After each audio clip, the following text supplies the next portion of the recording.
Hey guys, me here again, and, well, another new series of Doctor Who has come and gone, and I quite liked it.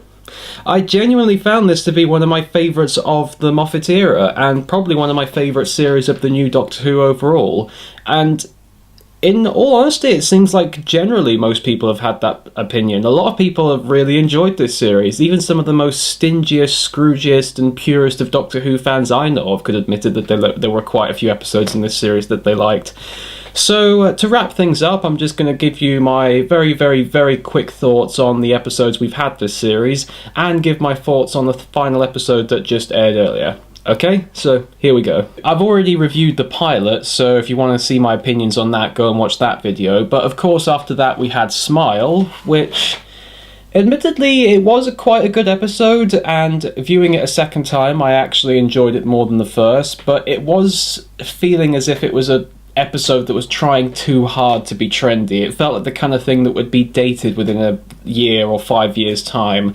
But even with that, it was quite enjoyable, and a second viewing did help alleviate my views on it. Then we had Thin Ice, which I actually really enjoyed. It reminded me a lot of a classic Doctor Who episode, particularly one from the Tom Baker era. So I really enjoyed that one, and even though it was a little bit uneventful compared to some modern Doctor Who episodes, it was still a great episode to watch.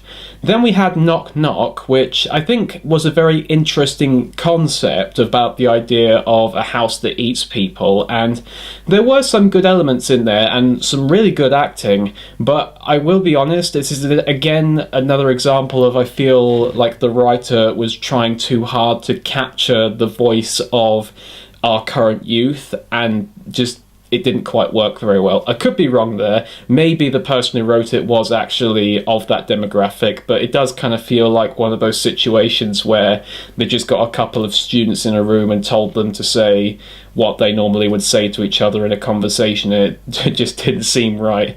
But that might be just my bias on that one. Knock Knock did have some elements to it that were quite interesting. Then we had Oxygen, which I think was probably the weaker of the episodes in this series. I mean, admittedly, there were some good elements to it, and it did start off a little bit of a kind of arc that was in the middle of the series, which I'll get to in a minute. But yeah, I wasn't quite interested, and it seemed to kind of end a little bit anticlimactically. Then we had the three-parter involving the corpse priests. Is that what we're calling them? I don't know. Essentially, they're kind of like the next stage of Moffat behind-the-scenes villains. I don't know if Moffat was the person who came up with the idea, but they are somewhat similar in concept to the Silence, and even in a little bit, maybe the Weeping Angels. But even then, I kind of enjoyed it. I know a lot of people weren't big fans of this three-part story arc, but I quite enjoyed it. I thought that, like, having it be a concept of a big conspiracy going on behind the scenes of just the Earth's development in general, it was quite a clever idea. And sure, Doctor Who's done that before, but you can always bring something new to the table, and it definitely gave the new companion Bill a lot of time to shine, which I definitely grew to like her more as the series went on, which I was happy to see. Then we had The Empress of Mars, which most people have agreed is probably the best episode of the series, and I will not deny that. It was a really entertaining episode. It's said that it's going to be Mark Gatiss' last ever episode that he's going to write for Doctor Who, which, depending on who you are, that's either a blessing or a curse, because some people like Gatiss, some people hate him with Doctor Who.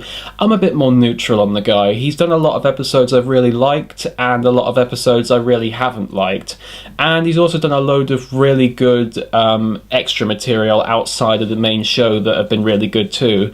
But this has been a really good one that really reflected his strengths. A good sense of dark comedy, interesting characters, interesting if a tad obvious villains, a great tribute to a classic villain and monster overall, and just a really fun concept.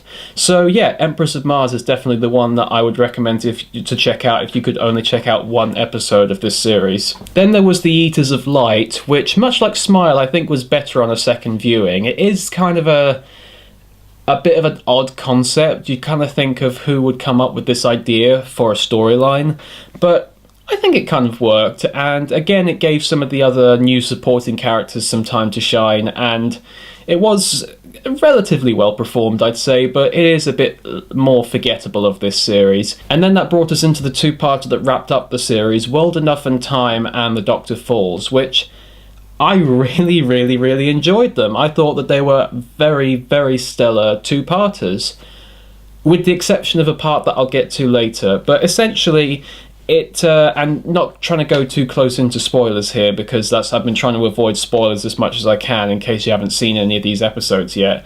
But it essentially involves the sort of creation of a classic Doctor Who villain and the return of another classic Doctor Who villain played by one of the most beloved actors who portrayed the character, at least of the modern series. I won't go too much into detail to try and avoid spoilers, but it had a very appropriately creepy vibe to it.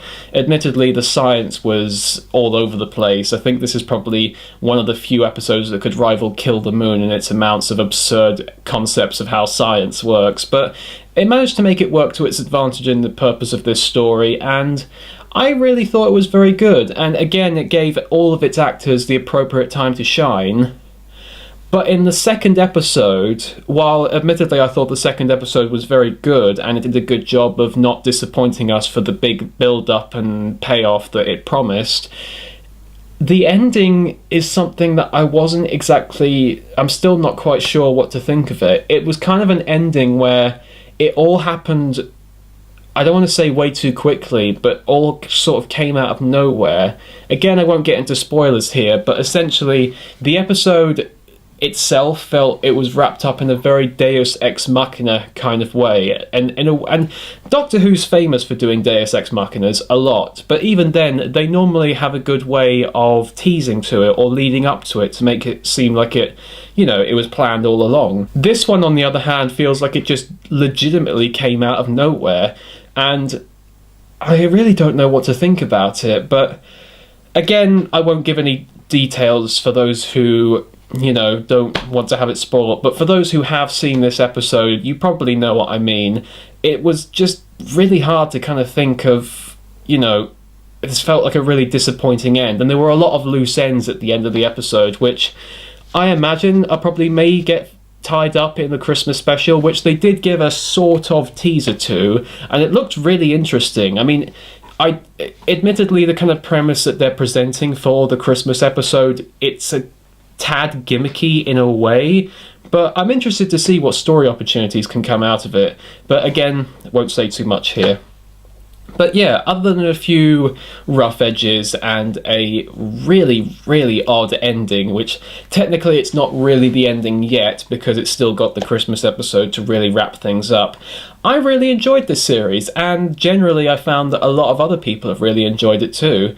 It's fine if you don't like this series, I can totally understand why you wouldn't. It was a little bit more uneventful compared to other series, particularly of the ones that we've had recently.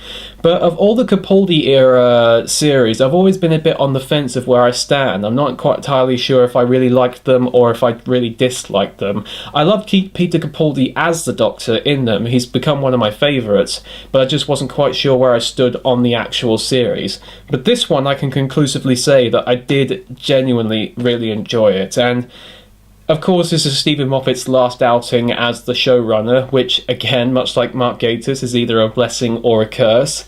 I'm quite a fan of Moffat, and even though I'm admittedly open-minded enough to admit that he doesn't do everything right, I am kind of sad to see him go, but he's had his time, and we'll be seeing Chris Chibnall coming in, and it'll be interesting to see what he does as the showrunner. But that was just my thoughts on the newest Doctor Who series, and yeah, I really enjoyed it, and I'm glad to say that I did. And admittedly, there were, like I said, some rough edges around there, and I can understand why some people don't like this series, but I enjoyed it, and I just generally was quite pleased with what we got this year. So they'll be coming back at Christmas for of course, the Christmas episode, which I don't know if they've revealed what the title of it is yet, but I'm quite looking forward to it, just based on the premise of what they've presented as the Christmas episode is going to be. But yeah, until the next time, this is Headphones UK, signing off.